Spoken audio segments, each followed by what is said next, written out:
अलिबाग रेवस राज्य मार्गावर घडलेल्या भीषण अपघातात 13 वर्षीय मुलीचा दुर्दैवी अंत झाला असून एकाच कुटुंबातील 3 जण गंभीर जखमी झालेत.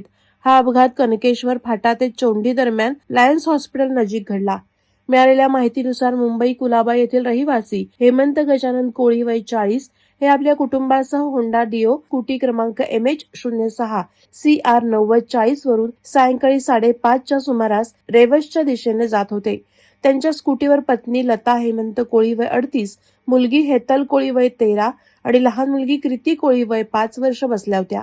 समोरून येणाऱ्या एका अज्ञात रिक्षा चालकानं कट मारल्याने अनियंत्रित स्कूटी समोरून येणाऱ्या PNP कंपनीची बस क्रमांक MH06S 8300 हिला जोरात धडकली. ही धडक इतकी जबरदस्त होती की स्कूटीवरील सर्वजण रस्त्यावर फेकले गेले. अपघातानंतर परिसरातील नागरिकांनी तात्काळ मदतीसाठी धाव घेतली. गंभीर जखमी अवस्थेत असलेल्या सर्वांना तातडीनं अलिबाग जिल्हा रुग्णालयात दाखल करण्यात आलं.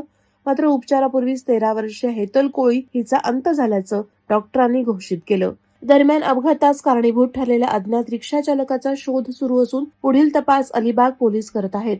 हेमंत कोळी, लता कोळी आणि कृती कोळी यांची प्रकृती चिंताजनक असल्याने त्याला पुढील उपचारासाठी मुंबई येथे हलवण्यात आलंय. या घटनेमुळे कोळी कुटुंबावर शोककळा पसरली असून नातेवाईकांचा आक्रोश हृदय पिळवटून टाकणारा होता. वादळवारा लाईव्हसाठी अमोल कुमार जैन, अलिबाग. नवी मुंबई व रायगड जिल्ह्यातील ताज्या बातम्या आणि घडामोडींसाठी सबस्क्राईब करा वादळवारा लाईव्ह चॅनल आणि दाबा बेल आयकॉन.